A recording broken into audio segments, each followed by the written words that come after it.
Seção 15. Formas de pensamento e leis de pensamento. 15.1 As três funções de uma forma pensamento. Uma forma pensamento tem três funções. 1. Responder às vibrações. 2. Fornecer um envoltório para uma ideia. E 3. Realizar um propósito específico. As três funções da forma pensamento correspondem aos três aspectos da realidade. 1. Responder a vibrações corresponde ao aspecto consciência. 2. Fornecer um envoltório para uma ideia pertence ao aspecto matéria. E 3. Realizar um propósito específico está sob o aspecto vontade. A seguir, as três funções da forma pensamento serão explicadas em detalhes. 15.2 A primeira função, responder às vibrações. Analogias sistêmicas solares. Das formas pensamento construídas pelo ser solar no mundo cósmico causal mental, 29.35, podemos estudar apenas os resultados físicos cósmicos. Isto é, as formas sendo construídas nos mundos sistêmicos solares, 43.49. O ser solar usa o poder do pensamento cósmico, 29.35, para construir um envoltório capaz de responder a séries de vibração que dizem respeito ao mundo físico cósmico, 43.49. Este envoltório físico cósmico ainda não é adequado e não expressa plenamente a mônada que é o regente solar. As séries de vibração às quais esta forma pensamento sistêmica solar, 43.49, deve responder são principalmente 7. 1. As vibrações do mundo físico cósmico, 43.49, que está fora do sistema solar. Isso inclui os fluidos e correntes prânicas cósmicas, 43.46. 2. As vibrações do mundo emocional cósmico, 36.42, à medida que influenciam a manifestação física cósmica, 43.49, do regente solar, 29.31. Isso envolve a ação em nosso ser solar da qualidade emocional cósmica, 36.42, de outras entidades cósmicas, como o corpo físico denso cósmico, 47.49, do ser solar não é um princípio e como seu envoltório físico cósmico, do ponto de vista energético, exerce apenas 4 tipos de energia, 43.46, esse conjunto emocional cósmico de vibrações, sendo 7 vezes, é de uma natureza mais potente do que o conjunto físico cósmico de vibrações. O correspondente pode ser visto também na evolução do homem. Seu envoltório emocional tem um efeito mais forte do que seu envoltório etérico. 3. Vibrações daquilo que pelo regente solar é reconhecido como sua fonte emanante ou self superior. Isso se refere a certos sistemas solares que são imensamente importantes para a evolução geral do nosso sistema solar. 4. Vibrações de Sírius através do mundo cósmico causal mental, 29.35.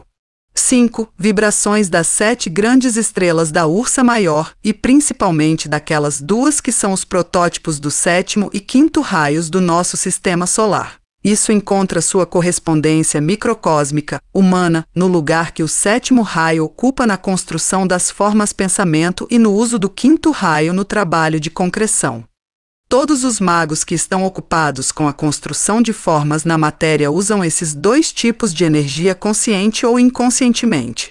Lawrence diz que o 7º raio faz referência ao cérebro, o 5º ao pensamento.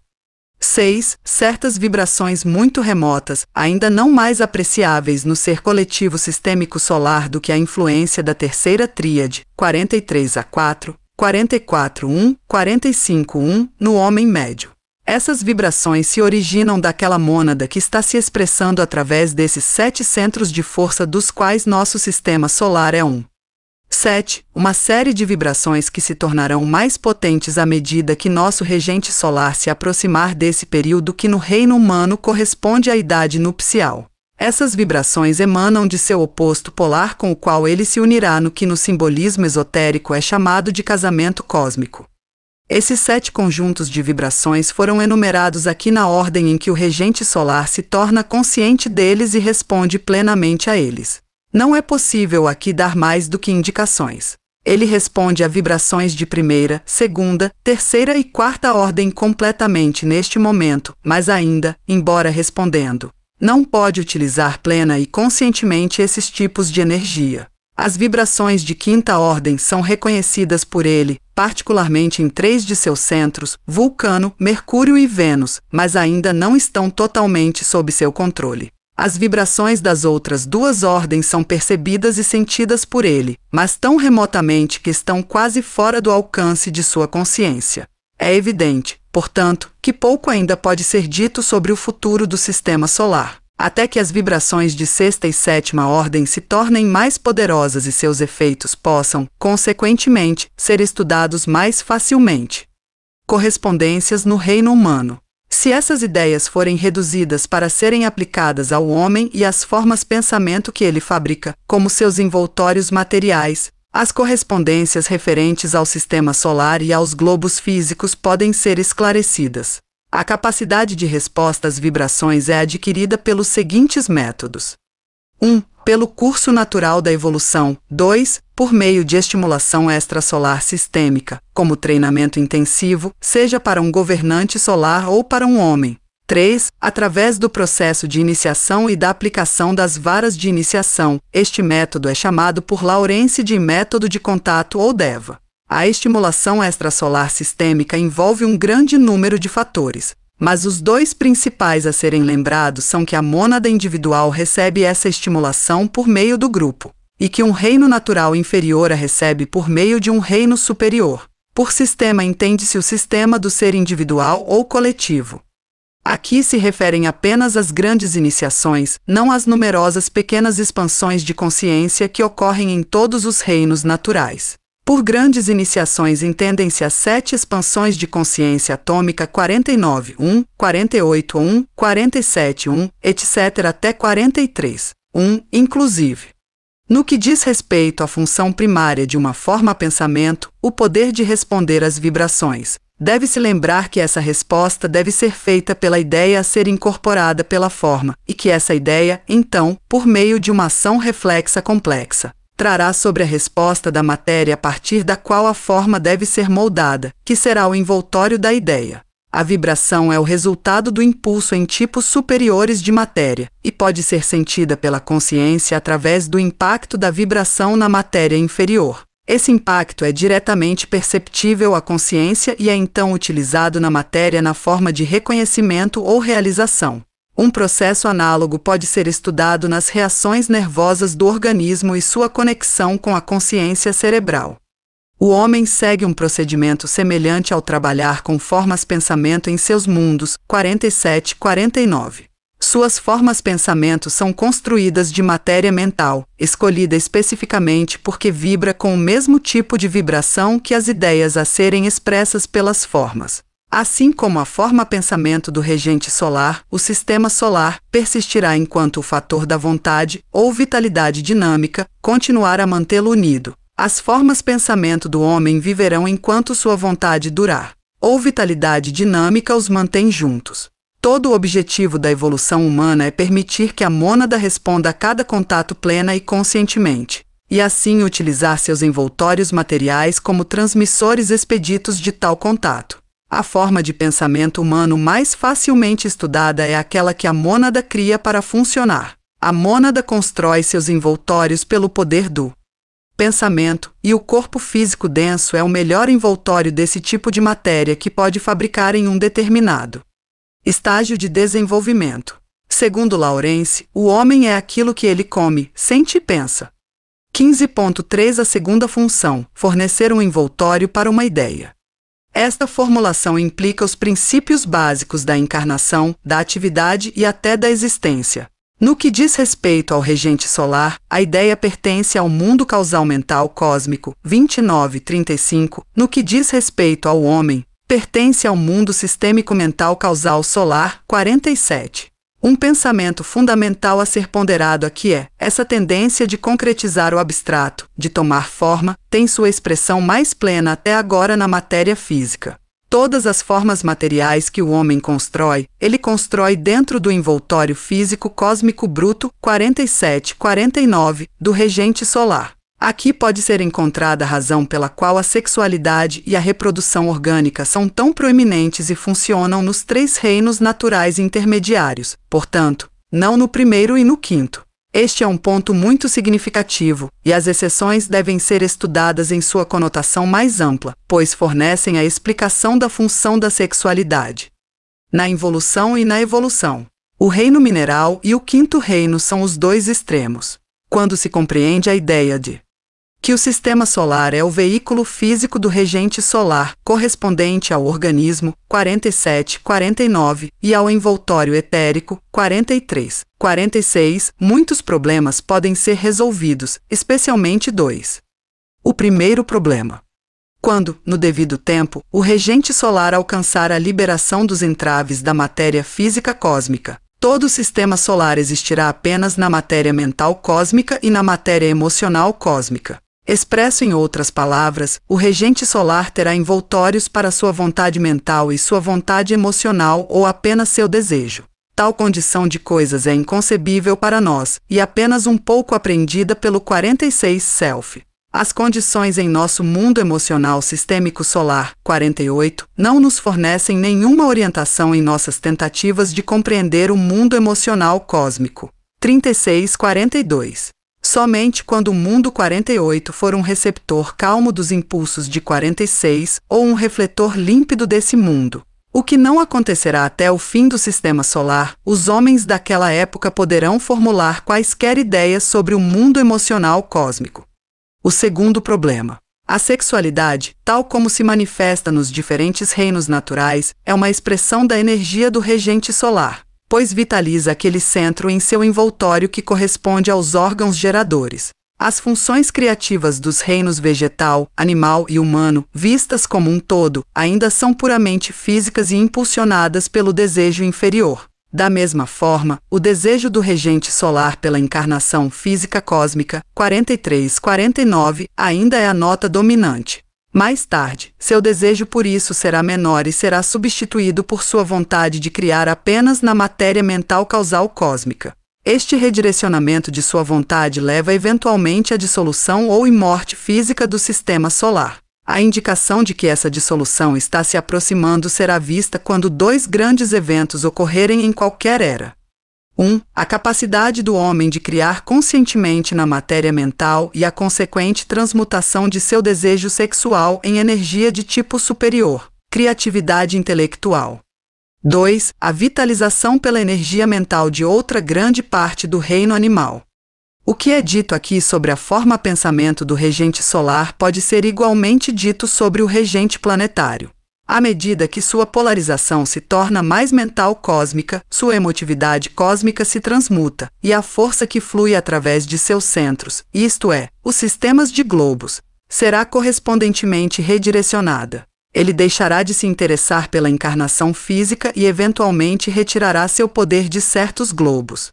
O globo físico denso morrerá e sairá da manifestação objetiva, e os globos etéricos serão temporariamente o foco de sua atenção, embora não por muito tempo. Com o tempo, todo o globo físico será obscurecido, e o regente planetário funcionará em seu envoltório emocional cósmico, 36-42, como o mais baixo. Tal é o caso também com os 7 globos, cadeia planetária, que é claro que sempre é algum dos 7 centros de um globo físico, mas também tem seu próprio regente. A Lua apresenta um exemplo muito interessante aqui. O governante da cadeia lunar não desejava mais se manifestar no físico, ele, portanto, retirou-se de seu envoltório. Tudo o que resta é a casca desvitalizada, os grupos de mônadas e os envoltórios mais altos se foram. Em relação ao homem, um conceito semelhante. A condição é vista em sua morte física, a mônada e os envoltórios superiores são retirados do organismo, e a dissolução do organismo e do envoltório etérico começa imediatamente. À medida que esses fatos fundamentais são compreendidos e o homem começa a apreciar sua faculdade criadora, toda atitude em relação à sexualidade também mudará. E a ênfase será colocada nas leis da criação mental, na fabricação conveniente de formas-pensamento, e o aspecto físico denso da criação ficará em suspenso. Quando assim for, então o reino humano cumprirá sua função legítima. Sexualidade e reprodução, como se expressam atualmente, são atividades que o reino humano compartilha com o reino animal, e se baseiam nos instintos animais e no organismo, que não é um princípio. Quando a humanidade estiver totalmente emancipada do reino animal e os dois reinos estiverem claramente separados um do outro, a reprodução será o resultado da vontade mental e não do desejo emocional. A forma física será falada em termos de concreção 49:5-7 e de energia 49:1-4. E a ênfase será colocada no indivíduo que busca expressão através da forma. Este estágio será iniciado quando as funções do envoltório etérico e as leis do pensamento criativo forem geralmente compreendidas. Coincidirá com um período em que o reino animal estará novamente sob estimulação mental, de modo que as mônadas animais poderão causalizar coletivamente. Será geralmente reconhecido naquele momento que espírito, isto é, vontade dinâmica e matéria são dois aspectos de uma unidade, e a atual fala de espírito e matéria terá dado lugar ao conceito mais amplo de negativo, e energia positiva como os dois aspectos de uma energia. Todos os fenômenos serão então falados em termos de força, e a sexualidade, ou a união do masculino e feminino, será falada como a união do positivo e do negativo, para que a questão seja elevada a um nível superior. A fabricação de uma forma-pensamento, portanto, é a emanação de um impulso positivo do mundo mental construindo uma forma na matéria negativa. Esses dois fatores, por sua vez, serão considerados como emanações de um centro de força ainda maior, que está expressando o propósito por meio de ambos. Quando o homem constrói uma forma-pensamento, a mônada humana é a unidade da qual emanam os dois fatores. 15.4 A terceira função, realizar o propósito específico. Agora, a função da vontade ou do propósito deve ser considerada. Quando esta terceira função é meditada com cuidado, notará que inclui as outras duas e as sintetiza. Vários fatores devem ser levados em conta aqui: o fator da identidade, o fator do tempo, o fator da colheita e o fator dos construtores. O fator de identidade. O propósito específico é a aplicação prática da vontade, ou intenção, de um ser inteligente consciente, como esta vontade se mostra em sua origem, missão, método e objetivo. Todas essas quatro características variam de acordo com a identidade do ser que cria a forma-pensamento. Portanto, se o ser em questão é um governante solar, um governante planetário, uma mônada no primeiro reino divino, sexto reino natural, quinto reino natural ou quarto reino natural. Independentemente da identidade do ser criador da forma, é uma característica comum a todos eles que as formas-pensamento emanam de uma consciência. São construídas com o propósito de realizar algum trabalho, obedecem a certas regras e leis, métodos de trabalho e têm um objetivo ou propósito definido. O fator tempo.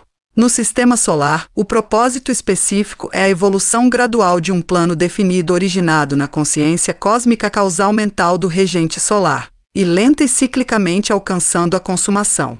3 grandes períodos de tempo são consumidos no processo: o período de construção, em que a forma é construída, o período de utilização, em que uma mônada ou grupo de mônadas ocupa a forma e a vitaliza, o período de dissolução, em que a forma é desvitalizada, destruída e dissipada, e as mônadas em questão são liberadas. Esses 3 estágios são particularmente caracterizados por um dos 3 aspectos da realidade: o primeiro estágio, pelo aspecto matéria; a segunda etapa, pelo aspecto da consciência; o terceiro estágio, pelo aspecto vontade ou energia. Somente o estudo do desenvolvimento da qualidade da forma-pensamento revelará o seu propósito inerente. Somente a compreensão da maneira pela qual a forma-pensamento foi emanada e por que tipo de ser reconhecerá sua missão. Isso vale para todas as formas. No que diz respeito às formas relativamente sem importância, como as construídas pelo homem neste momento, seu propósito e missão podem ser facilmente determinados, e a consciência objetiva na matéria em que a forma foi construída revela sua qualidade e a natureza de seu objetivo, por sua cor, taxa de vibração, direção e tom.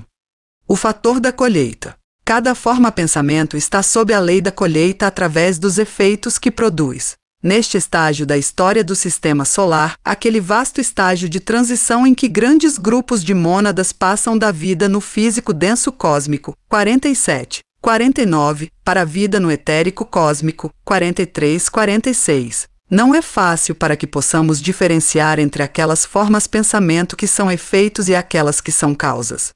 Apenas seres autoconscientes, primeiro, segundo e terceiro selves no sistema solar e selves cósmicos, formulam pensamentos. Seres que não são autoconscientes, espíritos da natureza e elementais, etc., não o fazem. Somente seres autoconscientes estão sob a lei da colheita por causa da responsabilidade. Onde não há autoconsciência, não há responsabilidade. Portanto, os animais não são considerados responsáveis, e embora sofram no mundo físico e em seus envoltórios físicos, nos mundos superiores eles estão livres da má colheita, pois não têm memória nem antecipação. Eles carecem da faculdade de correlação e, como falta a consciência mental individual, apenas seus envoltórios físicos estão envolvidos na colheita. A causa do sofrimento no reino animal está ligada ao pecado dos insensatos, de que fala a doutrina secreta, que resultou em distorções e perversões de todo tipo. Se esse período não tivesse ocorrido, e esse tipo específico de aborto de propósito não tivesse ocorrido, não teríamos a relação de colheita caracterizada pelo medo agora existente entre o terceiro e o quarto reinos. Se uma forma pensamento é maléfica e destrutiva, ela funciona como uma má colheita no grupo em que o emanador da forma pensamento é encontrado, e quanto mais poderosa e permanente é a forma pensamento. Se uma forma pensamento é benéfica e construtiva, ela funciona como uma boa colheita no grupo de seu emanador. Isso é o que se quer dizer com o ditado de que nenhuma colheita ruim se seguirá a uma ação boa e altruísta. O fator dos construtores. O tratado sobre um fogo cósmico diferencia entre o originador ou ocupante da forma pensamento e seus construtores. Estes últimos são divididos em construtores menores e construtores maiores. Por construtores menores entendem-se seres involucionários, elementais e seres evolutivos que não são autoconscientes. Por construtores maiores entendem-se seres evolucionários autoconscientes, isto é, primeiro, segundo e terceiro selves e suas contrapartes dentro da evolução dévica. O homem cria suas formas pensamento pelo uso exclusivo de construtores menores. Para ser capaz de liderar grandes construtores, o indivíduo deve ser pelo menos um segundo self. O fator dos construtores menores é o título usado no tratado sobre um fogo cósmico para introduzir esta discussão, que é enganosa, uma vez que também os grandes construtores são tratados. Portanto, optei por usar o título o fator dos construtores. O propósito específico de uma forma pensamento está intimamente ligado ao tipo de matéria elementar da qual ela é construída. Em conexão com o homem, trabalhando no mundo mental, está conectado com os tipos de elementais que ele pode controlar e enviar como ocupante ou vitalizador da forma pensamento. Grosso modo, o ser coletivo solar como criador de formas pensamento não funciona com construtores inferiores aos terceiros selves, 43 e 44. O ser coletivo solar trabalha através deles e os envia na missão de construir e vitalizar a forma pensamento que é o sistema solar com um propósito específico em vista. Os seres coletivos planetários trabalham principalmente através de segundos selves, 45-47-1, que constroem e controlam o trabalho dentro dos globos físicos. Os homens trabalham por meio de elementais mentais, 47-4-7, e emocionais, 48-2-7. Os construtores do mundo físico, seres evolutivos que não são autoconscientes, espíritos da natureza, são automaticamente levados à ação pelas energias estabelecidas na matéria superior pelos grandes construtores. Os dois reinos naturais inferiores são particularmente interessantes porque o reino mineral não pode de modo algum ser considerado um princípio, mas simplesmente o ponto final de concretização do abstrato, e que o reino vegetal tem um lugar peculiar na economia do sistema como o transmissor do fluido prânico vital. O reino vegetal é definitivamente uma ponte entre o consciente e o inconsciente. Embora o reino mineral tenha uma consciência própria, a sensação é mais distintamente reconhecível no segundo reino. A diferença entre a consciência do mineral e a do animal é tão vasta que suas respectivas consciências são basicamente diferentes. Entre estes está o reino vegetal, geralmente aproximando-se mais da consciência animal do que do mineral, e tendo uma relação muito próxima com a evolução dévica. Todos esses reinos da natureza são formas pensamento. Todos têm envoltórios, vitalidade, consciência e propósito, e todos são enviados por um ser maior do que eles em uma missão específica. Os seres que enviam são autoconscientes e são compostos de consciência, vontade e forma material. Somente os autoconscientes podem criar, e somente eles são capazes de um trabalho intencional, de coordenação, direção e controle. O propósito da forma pensamento do regente solar é incompreensível para o homem e pode ser apresentado apenas como perguntas. Muitas outras questões sobre o propósito das presentes manifestações estão relacionadas a isso, tais como: qual pode ser o propósito da presente encarnação do regente solar? Qual é o propósito que talvez esteja funcionando em nosso próprio globo físico e qual é o plano básico de nosso governante planetário? Em que nosso globo físico difere de outros globos físicos? Qual é o propósito da relação existente entre nossa Terra e Vênus? O propósito do reino animal, como um todo, deve ser determinado de alguma forma? Qual é o propósito da atual evolução da raça raiz? Qual é o propósito das diferentes formas nacionais? Perguntas que podem ser formuladas de forma mais prática incluem: em que tipo de assunto costumo formular pensamentos? Qual é a qualidade da consciência de minhas formas pensamento? Com que propósito específico uso a matéria mental? Trabalho na matéria mental consciente ou inconscientemente? Vitalizo minhas formas pensamento com uma ordem superior ou inferior de ser? Eu estudo as leis da construção? Percebo o poder da vontade de vitalizar? Eu destruo as formas pensamento, quando elas cumprem seu propósito, por um ato consciente da vontade? Faço formas que trazem efeitos de colheita ou construo aquelas que vão para o bem do grupo? Muitos desses pensamentos surgirão, e no estudo do pensamento o homem pode aprender as leis do ser. As leis do pensamento. 15.5 As 3 leis superiores e 7 subordinadas. Existem 3 leis maiores ou superiores pertencentes ao sistema dos 7 sóis e 7 leis menores ou subordinadas pertencentes ao nosso sistema solar. As 7 leis subordinadas aparecem como as principais do ponto de vista da humanidade. Outro nome das 3 leis principais são leis cósmicas e outro nome das 7 leis menores são leis sistêmicas solares. 15.6 As 3 leis cósmicas. A primeira das 3 leis cósmicas é a lei da síntese. É quase impossível para quem não tem a consciência 46 de alguma forma desenvolvida compreender o alcance desta lei. Esta lei demonstra o fato de que todas as coisas existem como um. Esta lei governa a forma pensamento criada por esse ser cósmico no qual tanto nosso sistema solar quanto o sistema maior estão incluídos. A lei é um pensamento integral, um todo ininterrupto, não o processo diferenciado que percebemos ser nosso sistema de manifestação. A segunda lei cósmica é a lei da atração e repulsão. Esta lei prende nosso sistema solar ao sistema siriano, faz os planetas girarem em torno do Sol, e geralmente faz com que todos os globos menores girem em torno de seus centros, e que mantém toda a matéria que entra em envoltórios e globos reunidos e coordenados em torno de seus centros originais. A terceira lei cósmica é a lei da economia. Essa lei ajusta o processo de manifestação no cosmos para que funcione com a melhor eficiência e o menor gasto de energia possível.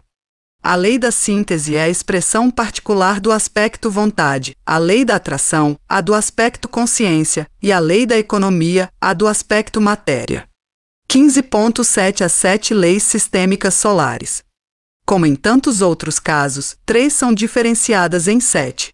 Cada uma dessas 7 leis tem uma correlação com algum dos 7 mundos sistêmicos solares. 1. A lei da vibração rege o mundo 43. Este mundo é a base de todas as energias solares inferiores da manifestação sistêmica. 2. A lei da coesão pertence ao mundo 44. No processo de manifestação, a coesão interna dos grupos se manifesta primeiro neste mundo. 3. A lei da desintegração funciona no mundo 45. Ela indica que o Self 45, para se tornar um Self 44, deve dissolver todos os seus envoltórios até agora adquiridos. Todos os envoltórios inferiores ao envoltório 44. 4. A lei do controle magnético prevalece principalmente no mundo 46. Indica que a mônada pode controlar a primeira tríade através da segunda tríade. 5. A lei da fixação demonstra-se principalmente no mundo 47. Esta lei indica que a mente e a consciência controla e estabiliza, o que resulta em coerência e firmeza. 6. A lei do amor diz respeito ao mundo 48. Indica que o desejo emocional pode ser transmutado para que possa ser ligado ao maior magnetismo e unidade mais profunda do mundo. 46. 7. A lei da destruição da forma controla o mundo. 49. Ela indica que a forma deve ser destruída para que a vida em evolução possa progredir. A destruição da forma é um dos métodos fundamentais na evolução. 15.8. A lei da colheita. A lei da colheita é uma lei intermediária, que se situa entre as 3 leis cósmicas e as 7 leis sistêmicas solares. Esta lei se origina no sistema solar de Sírius.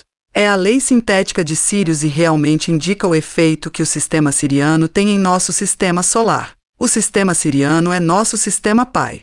Nosso sistema solar praticamente não tem efeito sobre nosso sistema parental, mas efeitos muito definidos são sentidos em nosso sistema através de causas que surgem em Sírius. Essas causas, quando experimentadas como efeitos, são chamadas por nós de colheita, isto é, a colheita sistêmica solar que estava no início. Os administradores supremos da colheita de nosso sistema solar, os senhores lípicas, estão sob o domínio de um administrador ainda maior em Sírius. É dito que o Logos solar está polarizado no mundo emocional cósmico. Disse no Tratado sobre um Fogo Cósmico, página 697, que o Logos planetário funciona em seu envoltório etérico, éter cósmico significa 43-46, e tem sua consciência ali. Tais informações devem ser entendidas como referentes aos seres coletivos, não aos seus dominantes, seus governantes, apesar do uso do pronome ele. O regente solar e o regente planetário não podem ser entendidos aqui, uma vez que eles funcionam com sua autoconsciência em mundos superiores, o mental cósmico, 29-35 do que seus respectivos seres coletivos. O objetivo do atual sistema solar é que o regente solar adquira consciência cósmica essencial, 22-28, tome a 4ª iniciação cósmica. O ser coletivo solar siriano está no mundo mental cósmico, 29-35. Juntamente com 6 outros sistemas, o sistema siriano compõe um sistema ainda maior. A lei siriana da colheita, operando no mundo 31, controla nosso regente solar e suas ações, assim como no caso do homem, o ser causal, no devido curso da evolução, controlará o envoltório da tríade e os envoltórios inferiores da encarnação. A analogia é válida, mas não deve ser levada longe demais. As mônadas não perdem sua autoidentidade, por mais que se fundam em coletivos superiores. As mônadas permanecem para sempre unidades separadas de consciência. 15.9 As leis e os mundos. A seguir estudaremos como as 7 leis do sistema solar funcionam na evolução e nos reinos humano e Deva. Ao fazermos isso, teremos uma ideia geral de como esse nosso sistema foi gradualmente construído, como é controlado e mantido. O sistema solar material é uma criação mental, uma forma-pensamento. Os criadores construíram com material que estava pronto para a mão dos construtores. Material que é fruto de um sistema solar anterior. Os criadores o construíram obedecendo a leis definidas que orientam sua escolha de material e que determinam tanto as formas erguidas quanto os processos a serem seguidos. Os criadores, o ser coletivo solar, aprendem a lidar com a matéria mental cósmica nos mundos 32-35. Assim como a humanidade aprende a lidar com a matéria mental sistêmica solar em 47-47. Ambos os coletivos aprendem a trabalhar usando formas-pensamento. As 7 leis agem numericamente. Por exemplo, a 4ª lei, a lei do controle magnético, rege no mundo molecular 4 em cada mundo atômico, assim em 43-4, 44-4, 45-4, etc. para 49-4. Além disso, esta 4ª lei está conectada com o 4º raio, harmonia através do conflito, com o mundo 46 em particular. Com o 4º éon em cada cadeia planetária, o 4º período do globo em cada éon, a 4ª raça raiz em cada período do globo e a 4ª subraça de cada raça raiz. A seguir, as 7 leis sistêmicas solares serão tratadas em detalhes. 15.10 A lei da vibração. A lei da vibração é a lei do mundo 43 e a lei que rege todos os mundos atômicos 43-1, 44-1, 45-1, etc. Ela marca o início do trabalho do regente solar, a primeira colocação em movimento do assunto 43-1. Em cada mundo sistêmico solar, as vibrações da matéria atômica põem em movimento a outra matéria desse mundo, sua matéria molecular. É a lei do fogo que rege o recolhimento do que foi diferenciado de volta à sua síntese. Ele controla a divisão do 1 no 7, e então a reabsorção do 7 no 1. É realmente a lei básica da evolução, que necessita da involução. O antigo símbolo de vibração que era som ou respiração, 7 grandes sons ou respirações, cada um deu origem a 6 sons subsidiários ou respirações, os 7 tipos atômicos e 42 tipos moleculares. Na involução a energia segue a linha 1 a 44 a 46 a 48, o que é lógico, pois a involução é negativa, receptiva e corresponde ao polo feminino, assim como os raios. 2, 4 e 6. Fato de que todo este sistema solar é receptivo e feminino diz respeito à evolução da consciência. Na evolução, esta lei controla o aspecto energético do processo, ritmo e movimento. O objetivo da evolução neste sistema solar foi alcançado quando todas as linhas de evolução, não apenas a linha humana, tiverem envoltórios perfeitos. Envoltórios feitos apenas de matéria atômica nos mundos 45 e 49. No sistema solar anterior, o objetivo era ter esses envoltórios perfeitos apenas nos mundos 47 e 49.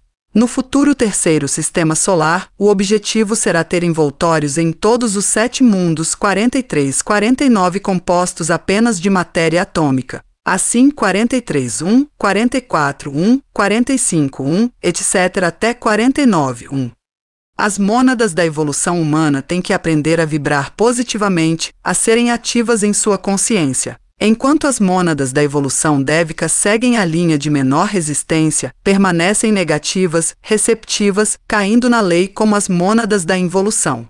Somente as mônadas humanas seguem a linha positiva, e somente nos mundos 47 e 49. Por resistência, luta, batalha e luta eles aprendem a se submeter à lei. No entanto, devido ao aumento do atrito através dessa mesma luta, eles progridem com uma rapidez relativamente maior do que as mônadas Deva. Elas precisam fazer isso, pois perderam tempo para fazer as pazes. A lei da vibração é a lei do progresso, do movimento e da rotação.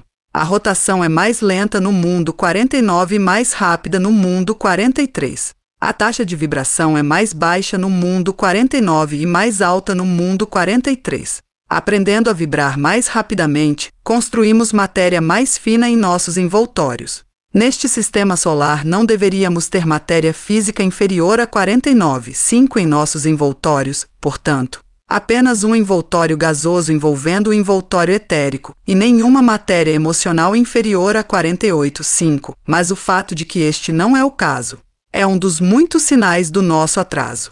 No futuro, a matéria 49,6, 7 e 48,6, 7 será muito grosseira para os envoltórios da evolução humana ou Deva. 15.11 A lei da coesão. A lei da coesão é um dos ramos da lei cósmica da atração. É interessante notar como a lei da atração demonstra neste nosso sistema solar um sistema de amor ou unidade, de 3 maneiras de acordo com as 3 tríades. No mundo 44, as terceiras tríades aparecem reunidas em seus 7 grupos de acordo com os 7 departamentos ou raios. No mundo 46, a lei da atração se mostra como a lei do controle magnético e do amor-sabedoria, irradiando o envoltório causal e, eventualmente, reunindo para si a essência de toda experiência acumulada no envoltório causal através das encarnações. Um processo totalmente controlado pelo algoides no mundo 46. O magnetismo e a capacidade de demonstrar amor são esotericamente sinônimos. No mundo 48, a lei da atração funciona como o amor demonstrado pelo primeiro self. Todos os ramos da lei da atração que se manifestam nesse sistema se mostram como uma força que reúne, que tende à coerência, que resulta em adesão e leva à absorção em unidades maiores. Todos esses termos são necessários para dar uma ideia geral da qualidade básica dessa lei. A lei da coesão é uma das leis sistêmicas solares mais importantes, se é que é permitido diferenciar. Podemos chamá-la de lei da coalescência. No processo de involução, ele controla a composição dos átomos para formar a matéria molecular e a composição da matéria molecular para formar agregados. Ela define a taxa de vibração da matéria molecular, assim como a lei da vibração define a taxa de vibração da matéria atômica.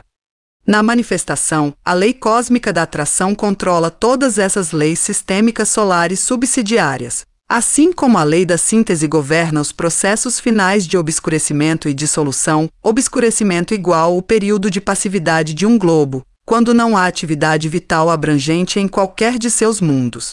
A lei da economia lida com a rotação geral de matéria e energia ao longo da linha de menor resistência. O que é dito aqui é verdade para o atual sistema solar, mas não para o futuro, onde a lei da síntese será a lei suprema. Durante a manifestação, principalmente a lei da atração que funciona, e se descobrirá, no estudo, que cada lei subsidiária é apenas uma diferenciação dessa lei em matéria mais composta. A lei da coesão rege especialmente o mundo 44 e o tipo molecular subatômico de cada tipo atômico. Esta lei tem uma ligação especialmente estreita com o segundo departamento. Além disso, a maioria dos protogonos está envolvida na questão 44.2, ou seja, aqueles que estão encarregados de terceiras tríades pertencentes ao segundo departamento. Apenas um pequeno número de protogonos é encontrado em 44.1, ou seja, aqueles que estão encarregados das terceiras tríades do primeiro departamento.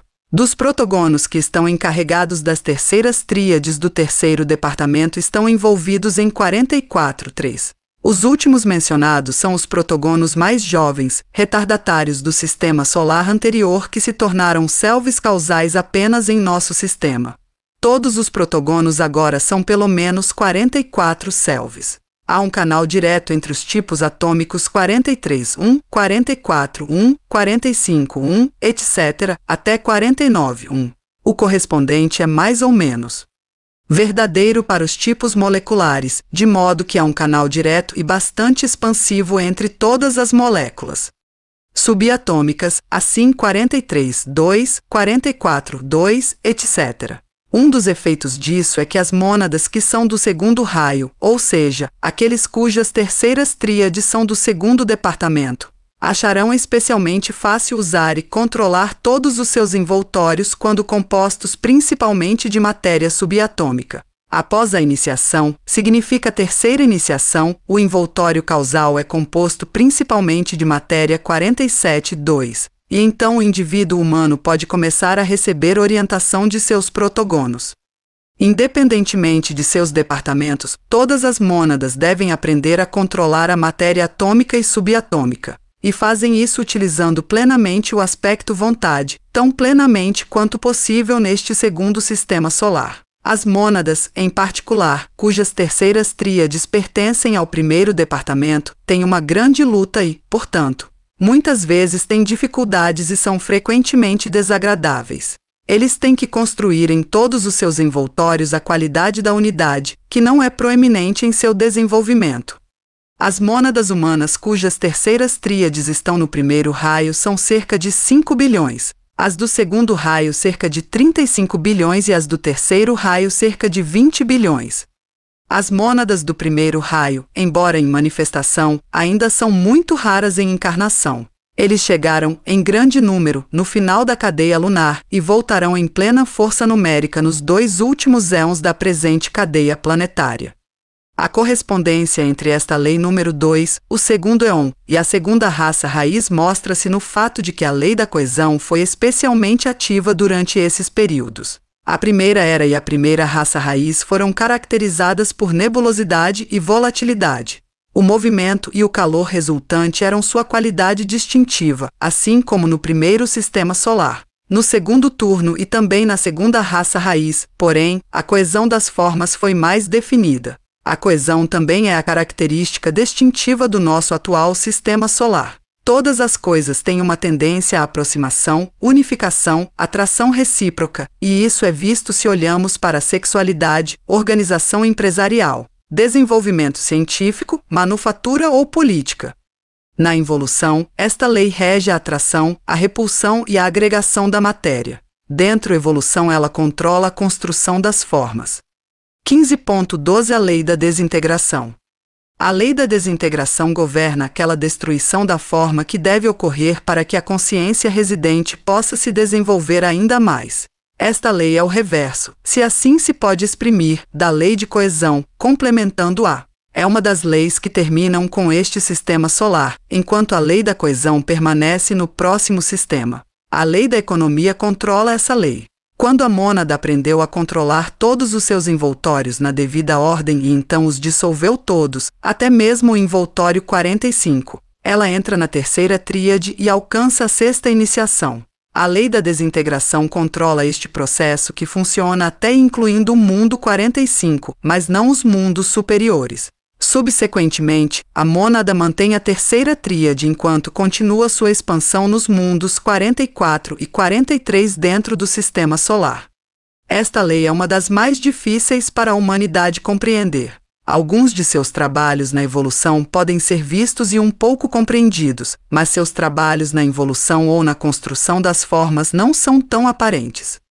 Na involução, esta lei controla o processo de desmembramento das almas-grupo, rege os períodos em que as tríades são transferidas de uma forma para outra. Funciona através das grandes catástrofes mundiais, não apenas as do mundo físico, mas as perturbações correspondentes nos mundos emocional e mental. Governa as rupturas no mundo físico, especialmente aquelas que afetam o mundo mineral. Ele controla a desintegração das formas pensamento e, mais ainda, a dissolução dos envoltórios etéricos, emocionais e mentais.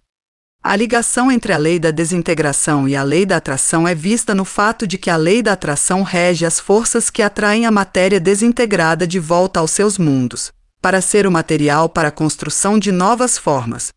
Na evolução, os efeitos desta lei são bem conhecidos. Ao lado da destruição dos envoltórios descartados mencionada anteriormente, ao desmembramento das formas em que os grandes ideais são incorporados, organizações políticas, religiosas, científicas, sociais, etc. Todas essas formas eventualmente quebram sob o funcionamento desta lei. A morada desta lei é o mundo 45 a partir daí. Seu funcionamento pode ser rastreado até o mundo 49 e a lei da destruição da forma característica deste mundo, mas seus efeitos podem ser vistos em todos os 5 mundos 45 e 49. No tipo molecular superetérico em particular, assim em 45.3, 46.3, 47.3, 48.3 e 49.3, esta lei funciona de uma maneira especial, causando uma ruptura muito definida de algo que está tendendo à separação. Como tudo que funciona no sistema solar, o processo é lento. O trabalho de desintegração começa no superéter e termina no éter subatômico, onde, em vez disso, entra em ação a lei da coesão, tendo a desintegração efetuado aquilo que torna possível a coesão. Podemos ver uma ilustração disso no envoltório causal do homem. No indivíduo não desenvolvido, é constituído apenas por moléculas 47.3, que devem ser substituídas por moléculas 47.2 para que o indivíduo alcance o contato com sua segunda tríade. Outra ilustração: quando um homem atingiu o ponto em que pode sentir e ver o éter mais baixo, 49.4, ele está pronto para queimar a teia etérica. Esta teia tem sua localização a meio caminho entre as camadas superetérica, 49.3, e subatômica, 49.2, de seu envoltório etérico. Quando esta teia se desintegra, os envoltórios etéricos e emocionais se unem. O resultado é que o homem adquire continuidade de consciência entre a vida física e emocional para aquela encarnação. Desintegrações semelhantes são efetuadas em todos os mundos 45 e 49. A desintegração final ocorre em 45.3 e tem como resultado que a mônada adquire consciência 44. Esta é a correspondência mais elevada da desintegração do envoltório causal que ocorre no self causal aperfeiçoado, de modo que a mônada humana pode ocupar o lugar do algoides. Neste caso, o envoltório 45 do segundo self aperfeiçoado é desintegrado, para que a mônada em questão possa ocupar o lugar de protogonos. O terceiro raio, o da adaptabilidade ou atividade inteligente, tem uma estreita ligação com esta lei. É através da atividade inteligente, ou da adaptação da matéria à necessidade, que a forma passa a existir, e através dessa mesma atividade torna-se uma forma perfeita. No momento da perfeição, porém, perde sua utilidade. cristaliza-se, rompe-se e a consciência busca uma nova forma mais adequada para expressar sua agora maior capacidade. É assim na vida da mônada em encarnação, é assim nas eras e raças da humanidade, é assim no sistema solar e em todos os processos cósmicos. Há uma conexão entre a terceira lei, a terceira cadeia, a cadeia da Lua, a terceira raça raiz e a terceira subraça. O objetivo da evolução na terceira cadeia era a obtenção pelas mônadas humanas da quarta iniciação, a iniciação que marca a emancipação final dos três mundos inferiores, 47, 49, e a desintegração do envoltório causal. No final da terceira raça raiz veio o primeiro dos grandes cataclismos que romperam a forma da raça e inauguraram a formação de uma nova, a primeira raça definitivamente humana. 15.13 A lei do controle magnético. A lei do controle magnético é a lei básica que controla a segunda tríade. Graças a esta lei, a força da evolução leva a mônada a progredir através de encarnações para finalmente se unir à segunda tríade. Através da separação, sua percepção de ser algo separado de tudo mais, o indivíduo se encontra e pode transcender a si mesmo e se reencontrar em todos os selves. Essa lei mantém o primeiro self de forma coerente. Ele controla a mônada no envoltório causal, da mesma forma que o ser coletivo solar controla o terceiro self, a mônada na terceira tríade. É a lei do mundo essencial, 46. O mestre esotérico, o self 45, é aquele que pode funcionar no mundo 46 e que tem controle magnético nos mundos 47 e 49. O mais baixo é sempre controlado pelo mais alto, e o efeito que 46 tem em 47 e 49 é primordial. Nos três mundos inferiores, esta lei mantém tudo junto e atrai tudo para cima. Isso é a demonstração, na segunda tríade, da lei da atração. Na involução, esta lei trabalha com a primeira tríade do envoltório causal. Esta lei indica como funciona a energia 46 e sua ação através do segundo átomo mental da tríade é a força motriz da consciência causal e sua energia. Controla a ligação das primeiras tríades às mônadas na transição das últimas da involução para o reino mineral. Na causalização na terceira raça raiz, foi essa lei de controle magnético que efetuou a unificação da terceira e segunda tríades com a primeira tríade, um processo no qual o envoltório causal era o fator de ligação. Aqui a linha 44, 46, 48 foi demonstrada em ação, 44 sendo a energia dominante da terceira tríade, 46 sendo a consciência e energia do próprio algoides e 48 sendo a consciência do indivíduo causalizador. Esta linha 44 e 46, 48 explica a relativa facilidade com que o místico contata o mundo essencial, 46, e até o mundo submanifesto, 44. As linhas de contato de acordo com o princípio da menor resistência estavam no primeiro sistema solar 49 e 47, 45. Está neste nosso atual sistema solar, o segundo, 48 e 46 e 44. Estará no terceiro sistema solar 47 e 45 e 43. Observe a correspondência também entre esta, a quarta lei e o quarto reino natural nesta quarta cadeia. No que diz respeito à evolução humana, esta quarta lei é de primordial importância neste momento. O objetivo do esforço humano é ser controlado por esta lei e aplicá-la em serviço. É a lei pela qual a expressão da sexualidade é transmutada e elevada. A sexualidade é a expressão física da lei da atração no reino humano e em todos os reinos inferiores também. O amor de tudo que respira e a atração que funciona no serviço é a mesma coisa demonstrada na segunda tríade. A expressão sexual, a união de dois, se transforma na união de muitos para atos de serviço, que darão origem a novos ideais e a uma nova raça, a espiritual. Um fato numérico que é importante em relação à hierarquia humana, a evolução paralela humana é chamada de quarta hierarquia criativa. É a nona, no entanto, se contarmos as 5 hierarquias que passaram. 9 é o número da iniciação, o número do adepto e daquele que funciona em seu envoltório essencial, 46.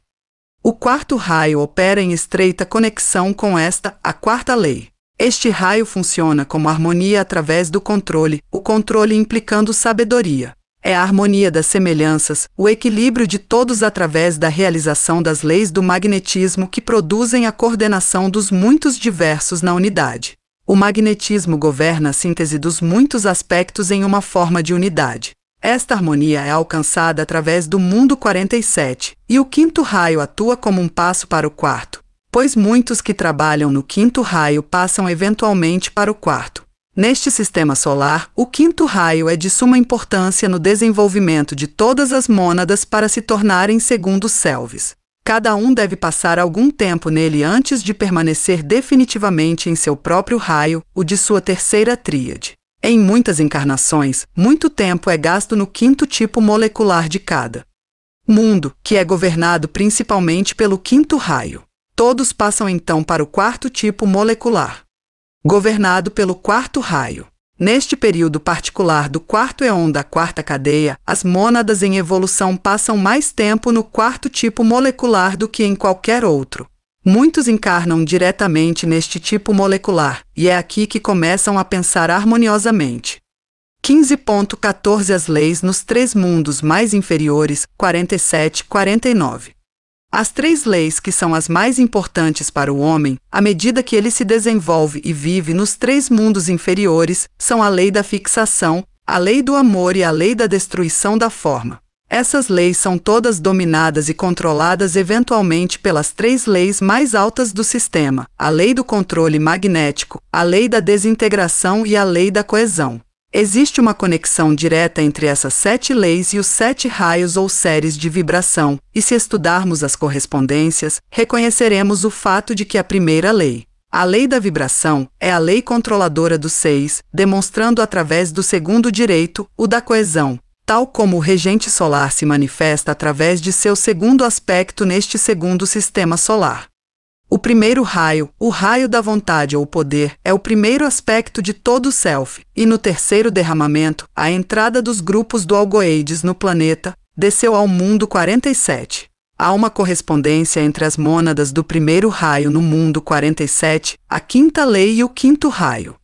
O segundo raio, o raio do amor-sabedoria, o segundo aspecto de todo o Self, exerce um controle nos mundos 44, 46 e 48. E domina a lei da coesão, a lei do controle magnético e a lei do amor. Existe uma interligação direta entre esses três raios e as leis dos três mundos onde eles controlam especialmente.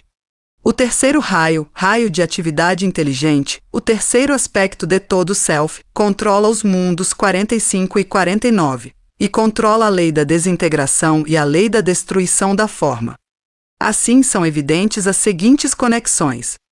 O aspecto vontade, raio 1, mundos 43 e 47. A lei da fixação e a lei da vibração formam um todo interligado. O aspecto da consciência, raio 2, mundos 44, 46 e 48. A lei da coesão, a lei do controle magnético e a lei do amor formam outra unidade. O aspecto da matéria, raio 3, mundos 45 e 49. A lei da desintegração e a lei da destruição da forma formam ainda outro grupo. É lógico que o primeiro raio tenha controle ainda apenas em 2 mundos, pois o aspecto vontade espera pelo próximo terceiro sistema solar para atingir o desenvolvimento completo. Da mesma forma, é lógico que o raio 2, o raio sintético do nosso sistema solar, controla 3 mundos. Ele tem a preponderância, pois, acima de tudo, somos as mônadas do amor e o amor é nossa síntese.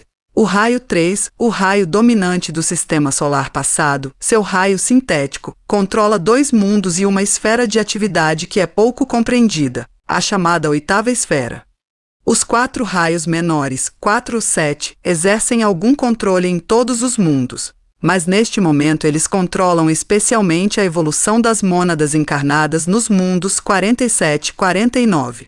Esses 4 raios controlam, de maneira sutil e peculiar, os 4 reinos naturais inferiores. A fusão desses 4 raios inferiores nos 3 raios superiores, o raio do Mahashohan, o terceiro, sendo o sintetizador dos 4 inferiores em nosso globo físico, tem uma correspondência com a fusão do homem, o produto dos 3 raios inferiores, reinos naturais e o seu próprio, o quarto, no reino sobre-humano, o quinto. O quarto raio e o quarto reino natural formam um ponto de harmonia e equilíbrio para os 3 inferiores, e todos os 4 passam para os 3 maiores ou superiores. A analogia do mundo 46 também será aparente. Para este sistema solar, há uma correspondência entre o mundo 46, o reino humano e o quarto raio.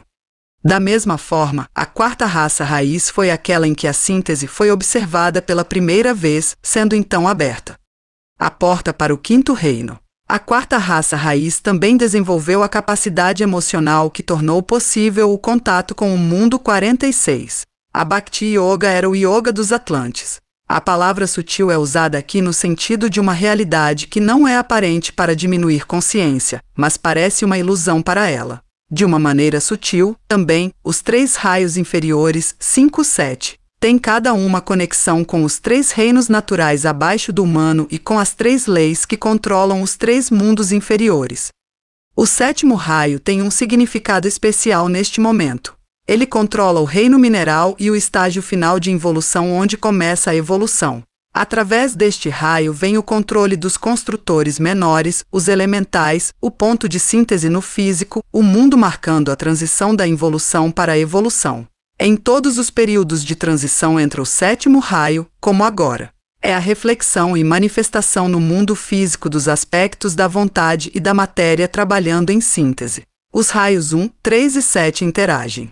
O 7º raio é o aparecimento em combinação das forças da evolução. Está aliada às leis dos mundos 45 e 49, a lei da integração e a lei da destruição da forma, pois todos os períodos de transição são períodos de destruição e construção de formas, quando o antigo é dissolvido para dar lugar a novos e melhores ferramentas da vida.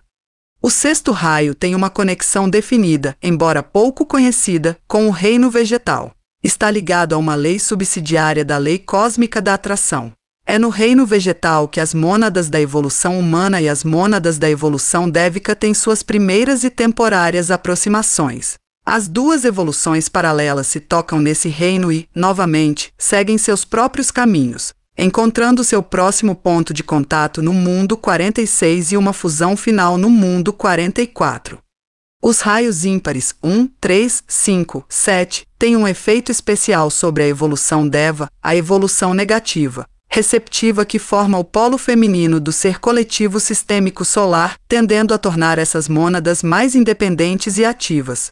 Os raios pares 2, 4, 6 fazem um trabalho semelhante na evolução humana positiva e autoafirmativa, tornando essas mônadas mais receptivas às impressões. A evolução humana forma o polo masculino do ser coletivo sistêmico solar. Mas em 3 pontos no caminho da evolução, aquelas mônadas da evolução humana que estão no 2º raio, na verdade, cujas terceiras tríades estão no 2º raio, trabalhando nas qualidades dos raios pares, tocam os devas do 3º raio trabalhando nas faculdades de raios ímpares. A perfeição das 2 evoluções marca o ponto de realização do ser coletivo planetário, é o aperfeiçoamento de 2 grandes centros, os centros do 3º e 2º raios, do ser coletivo planetário. As contrapartes inferiores desse centro são o centro do plexo solar, composto de mônadas humanas menos desenvolvidas, e o centro sacro, composto de mônadas dévicas menos desenvolvidas, cujas mônadas são transferidas, à medida que a evolução prossegue, para o coração e centros da garganta. Então, em uma dupla síntese, esses grupos de mônadas passarão para o 3º sistema solar, aquele em que o aspecto vontade é desenvolvido, e os centros da cabeça serão aperfeiçoados. Isto alcançado, nosso regente solar alcançou a 6ª iniciação cósmica, assim como ele deveria neste sistema alcançar a 4ª.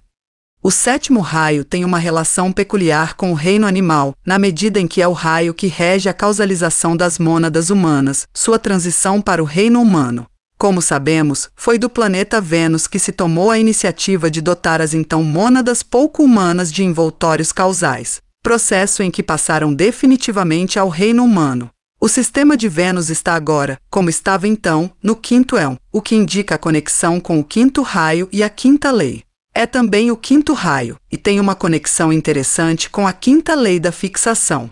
Existem, é claro, as analogias entre esses fatores e a 5ª raça raiz, a raça de desenvolvimento de mentalidade peculiarmente forte.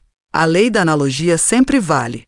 As 3 leis mais baixas podem ser resumidas no termo a lei do renascimento e da morte nos 3 mundos mais baixos. A quinta lei governa um ponto fixo no primeiro self, a molécula mental da primeira tríade.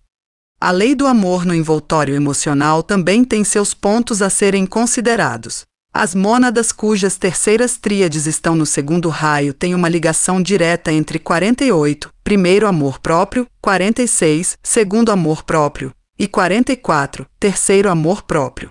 48, 46, 44 é o canal principal para a lei básica do sistema, o amor. Conforme a mônada atinge cada um dos átomos da tríade mencionados, marca uma relativa perfeição na evolução, etapas definidas na ativação da mônada de sua primeira, segunda e terceira tríade. 15.15 A lei da fixação. A lei da fixação é a lei governante do mundo causal mental, encontrando sua maior correspondência na lei da colheita no mundo cósmico causal mental 29:35. Como um homem pensa, ele também é. De acordo com seus pensamentos são seus desejos e atos, e assim resulta o futuro. Ele fixa para si mesmo a colheita resultante. A palavra fixação é escolhida para dois propósitos. Primeiro, porque a palavra implica a capacidade do pensador de moldar seu próprio destino e, segundo, porque a palavra implica uma ideia estabilizadora, pois à medida que a evolução progride, o ego desenvolve a faculdade de formar formas pensamento concretas definidas e, por meio dessas formas estáveis de pensamento, produtos, de subjugar as flutuações do envoltório emocional. Esta lei é uma das leis mais importantes com as quais temos que lidar a qualquer momento. Encontrará sua demonstração mais completa no próximo ou quinto elo. Os seguintes fatos podem ser ditos sobre seu funcionamento no atual quarto elo. É a lei sob a qual o primeiro self, durante sua evolução através de muitas vidas, constrói o envoltório causal fixa a matéria a ser embutida nesse envoltório, ali colocado pelo indivíduo, e a cristaliza. Pouco antes da quarta iniciação, a cristalização está completa e ocorre o inevitável estilhaçamento que é o resultado da cristalização em todas as formas, deixando a mônada livre para um desenvolvimento posterior. Todas as formas são obstáculos e limitações a longo prazo e, eventualmente, devem desaparecer. Em última análise, o envoltório causal de toda a humanidade se desintegra. Esta lei rege a cristalização de todas as formas antes de sua quebra no processo de evolução. A lei da fixação rege o tempo do renascimento, sendo um dos ramos subsidiários da lei da colheita. Cada uma das 7 leis subsidiárias está ligada a uma das 3 leis cósmicas ou à lei siriana da colheita. A consciência mental causal cósmica 29:35 é a meta do ser coletivo solar, e o ser coletivo do sistema siriano é para o nosso ser solar o que o segundo self é para o primeiro self. A lei da colheita, ou a lei cósmica da fixação, é a lei do mundo cósmico causal mental e controla a lei correspondente no sistema solar. No quinto éon, esta lei atuará como divisora, cristalizando e fixando temporariamente as mônadas humanas em 2 grandes classes evolutivas. O único grupo, contendo aqueles que alcançarão a meta, que tem pelo menos uma consciência causal incipiente, sairá gradualmente do domínio dessa lei e ficará sob a lei do controle magnético.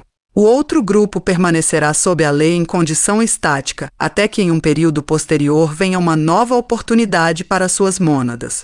Em outros 7 globos, e em seu quinto éon, virá sua oportunidade. Esta lei está intimamente ligada à evolução da humanidade.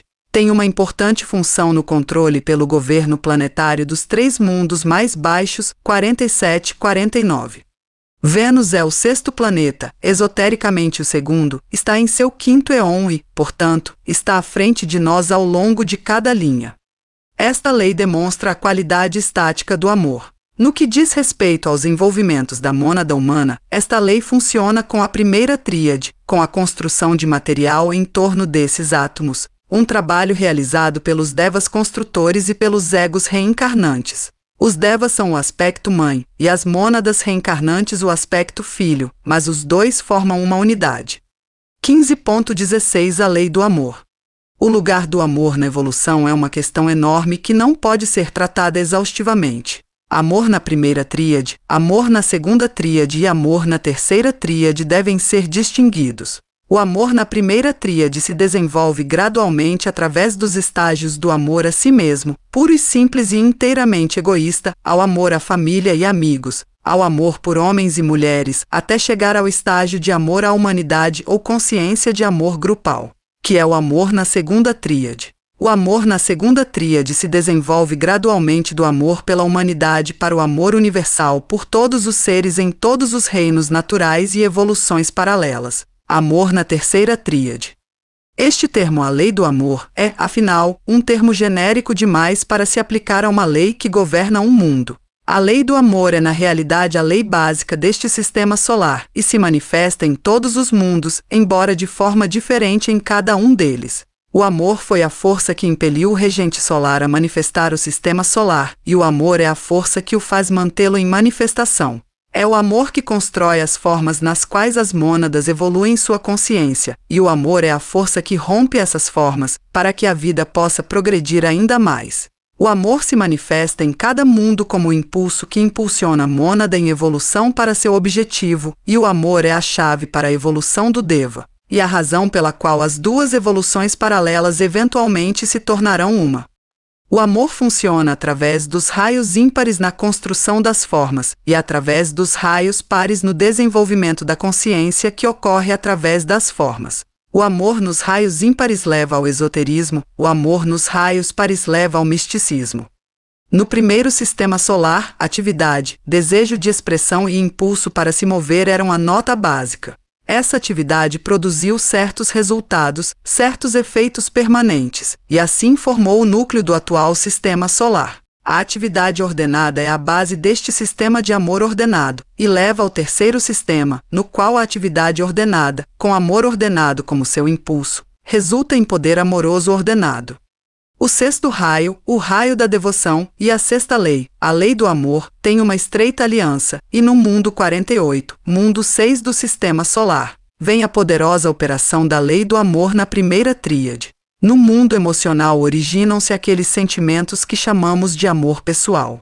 O mundo emocional é atualmente o mais importante para nós, pois no desejo não corrigido ou transmutado está a diferença entre a consciência do primeiro self e a do segundo self. O globo físico venusiano é o lar do regente planetário do sexto raio. Na sexta cadeia de cada esquema planetário, esta sexta lei e o sexto raio têm um significado muito grande, enquanto a sétima cadeia é sempre sintética, amor e atividade em perfeito equilíbrio. O mesmo efeito pode ser demonstrado no sexta ronda. Na sexta ronda, éon do presente globo físico da Terra, a sexta lei demonstrará com grande clareza e força como o amor demonstrado em fraternidade, amor traduzido ou transmutado do emocional. 48, ao essencial, 46. Assim, na sexta raça raiz e na sexta subraça da quinta raça raiz uma analogia semelhante será vista. Da forma despedaçada da quinta subraça da quinta raça raiz, construída sob o quinto raio, o raio do conhecimento concreto, com a ajuda da quinta lei, a lei da fixação, emergirá a sexta subraça, a raça do amor fraterno. 15.17 A lei da destruição da forma. Esta lei liga-se à terceira lei, a lei da desintegração, e é subsidiária a ela. Seguindo a conexão que sempre existe entre o mundo 45 e o mundo 49, a lei da desintegração controla a destruição das formas nos mundos 45, 49, e a lei da destruição da forma, também chamada de lei do sacrifício e lei da morte, controla de forma semelhante nos mundos 47 e 49. Pela lei do sacrifício entende-se a dissolução dos envoltórios emocionais e mentais, enquanto a lei da morte se refere à morte dos dois envoltórios físicos. Essa lei governa a desintegração gradual das formas mais grosseiras, aquele sacrifício ou abandono delas que deve ser feito para permitir que a consciência interior evolua ainda mais. Esta lei está intimamente ligada em sua manifestação com o sétimo raio. Este raio é aquele que controla amplamente a matéria, governando as forças criadoras das formas da natureza. O mundo físico é sua manifestação mais concreta. A lei da destruição da forma é o reverso da lei da vibração. O mundo 49 é como o mundo 43, uma síntese. Um é a síntese da matéria e o outro a síntese da consciência e da vontade. Esta lei governa a sétima cadeia planetária em cada globus físico. Quando todas as cadeias planetárias, 7 globos, alcançaram a expressão mais completa possível no globo físico, a lei da morte entra em ação, e sobrevém obscurecimento e desintegração. É esta lei que governa a entrada de pralaya no final de um sistema. 15.18 O princípio da mutação. Somos advertidos contra o perigo extremo de dogmatizar sobre essas leis, como se fossem uma questão de realidades imutáveis. O princípio básico é que tudo está mudando, tudo está em fluxo e circulação, tudo está se transformando. Até que a visão quadridimensional seja nossa, não seremos capazes de ter uma compreensão profunda. Os próprios raios circulam, a lei da colheita controlando o entrelaçamento. Se, por exemplo, o raio 1 está governando um globo físico, ele está circulando em todo o globo físico, enquanto seus sub-raios de primeira ordem governam os 7 globos, os de segunda ordem, os éons, os de terceira ordem, os períodos do globo, as de quarta ordem, as raças raiz, as de quinta ordem, as sub-raças, e seus sub-raios de sexta ordem governam as raças ramificadas. A mutação também aparece no fato de que certos raios, 7 globos, mundos, eras, etc. são temporariamente mais importantes que outros. A tabulação a seguir fornece informações sobre quais deles são mais importantes no presente ou foram no passado. Raios 1, 2, 7 Esquema planetário 1, 4, 7 Cadeia planetária 44, 47, 49 Rondas 4, 5, 7 Raças raiz 3, 5, 7 Sub-raças 1, 5, 6 Iniciações 1, 4, 5 O mundo 44 é o maior para a terceira tríade e é a morada dos protogonos. O mundo 47 é o mundo dos envoltórios causais e o envoltório causal é o mais importante do homem. É no mundo 49, físico, que tudo deve ser realizado. O quarto éon é importante por causa de 3 eventos. Nosso governo planetário foi fundado, as mônadas puderam causalizar coletivamente, de modo que a porta foi aberta do reino animal para o humano, e as iniciações foram iniciadas, de modo que a porta se abriu do reino animal para o humano. O reino humano ao quinto reino. O quinto éon é importante porque marca aquele ponto na evolução em que aqueles que alcançarão a meta e aqueles que não alcançarão serão nitidamente diferenciados em 2 grupos. A 7ª ronda é importante porque marcará a fusão das evoluções humana e deva. As principais raças raiz são escolhidas sob a lei da correspondência. Na terceira raça raiz ocorreu a terceira efusão, a vinda dos algoides, de modo que a primeira e a segunda tríade se uniram. A quinta raça raiz marca um ponto onde o mental e o causal estão unidos. A 7ª raça raiz novamente demonstra a dupla realização, amor em atividade, a base do terceiro sistema solar. Este princípio de mutação governa tudo, de modo que aqueles mundos, eras, raios, raças, etc., que são agora os principais não precisam ser assim no futuro. O texto acima constitui a seção 15 do livro Inteligência Cósmica e sua manifestação no Sistema Solar, nos planetas. E no Homem, a paráfrase ilozoica, pitagórica, de Lars Adelskog e comentários sobre um tratado sobre o fogo cósmico de Alicia Bailey e D.K.